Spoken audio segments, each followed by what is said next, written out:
Kembali lagi di channel Gria Jawi.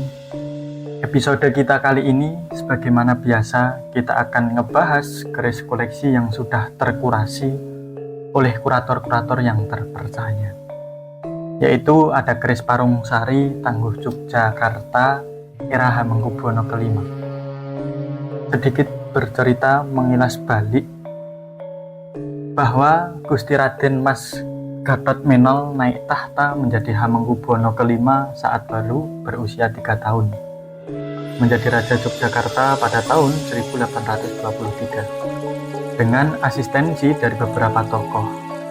Ada 2 tokoh paling penting, yaitu ada Pangeran Mangkubumi putra Hamengkubuwono II dan ada Pangeran Diponegoro yang resmi tercatat sebagai pahlawan nasional putra Sultan Hamengkubuwono III. 2 orang ini menjadi tokoh yang sangat mempengaruhi perkembangan karakter Hamengkubuwono kelima di kemudian hari. Pengangkatan menjadi raja ini tentunya membuat masa kanak-kanak dan masa remaja HB5 sangat berbeda dari seorang pangeran pada umumnya. Karena waktu itu HB3 meninggal dengan cara yang tidak wajar. Kemudian anaknya Gusti Raden Mas Ibnu Jarot yang baru berusia 10 tahun naik tahta menjadi HB4.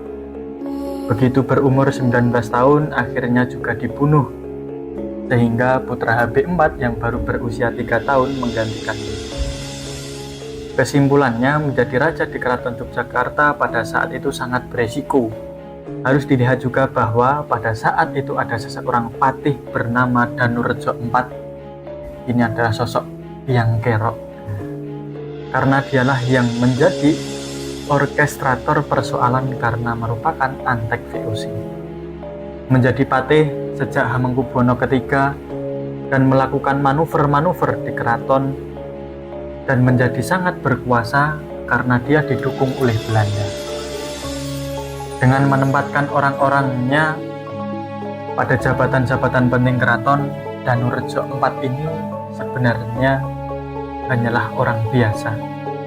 Nama aslinya itu Sumodipuro, yang memang memiliki prestasi pada jabatan sebelumnya dan direkomendasikan oleh Pangeran Diponegoro sendiri, walaupun ditanyakan keabsahannya karena bukan dari kalangan keraton.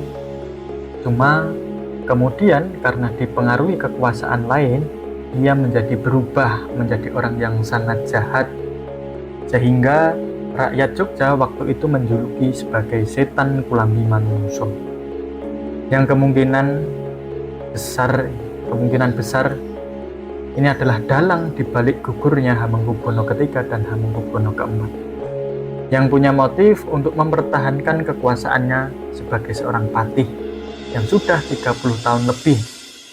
Dia jaga kekuasaannya sebagai patih dengan cara-cara licik.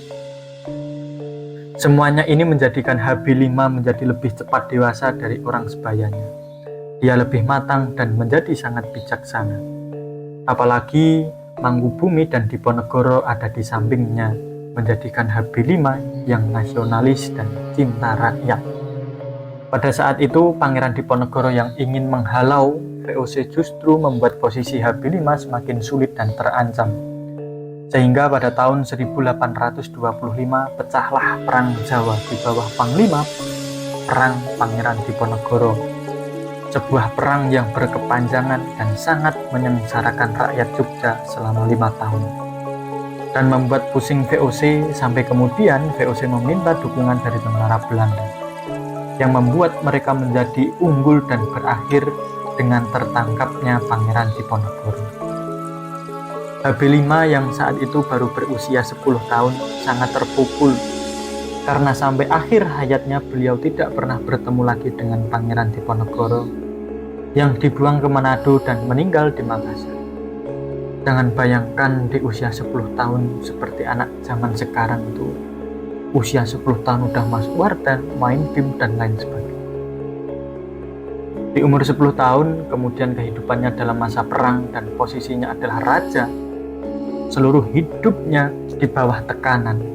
Jadi inilah yang mempercepat kedewasaan karakter HB5.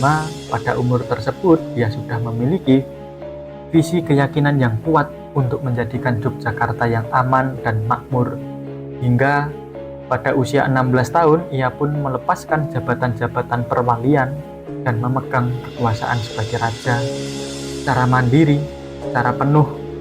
Ini luar biasa. 16 tahun sudah berani memegang tampuk kekuasaan tertinggi dengan segala tanggung jawab yang harus dipikul. Dan harus diingat, politik istana banyak pihak-pihak lain yang mengintai dan juga mengincar posisi. Apalagi dengan intervensi dari VOC, jadi betapa beratnya beban seorang raja pada saat itu. Sangat menyadari nyawanya selalu dalam bahaya. Dia tak tahu siapa kawan dan siapa lawannya. Banyak rakyat dan tentara yang mati akibat pertempuran panjang. Menjadi pelajaran pahit buat kepemimpinannya, lalu merubah taktik dengan pendekatan yang lebih soft dan berwibawa. Ia mengistilahkan seperti menguasai dan menunggang kuda. Tidak bisa dengan cara paksa atau dengan cara kasar.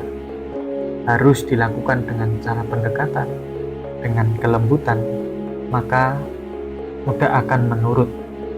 Demikian juga dalam mengendalikannya harus dengan cara cerdas. Filosofi ini belum tertuang dalam serat Makutaraja, sebuah ketentuan dan petunjuk menjadi seorang raja di Yogyakarta dan pimpinan-pimpinan di struktur di bawahnya. Sangat-sangat luar biasa. Ini hanya sedikit cuplikan cerita betapa hebatnya Hamengkubuwono kelima. Ini adalah salah satu bukti peninggalan. Ada keris dapur Parung Sari HB5. Ini saya maharkan, barangkali dulur-dulur ada yang berminat dan berjodoh, silahkan menghubungi nomor yang ada di bawah ini. Terima kasih.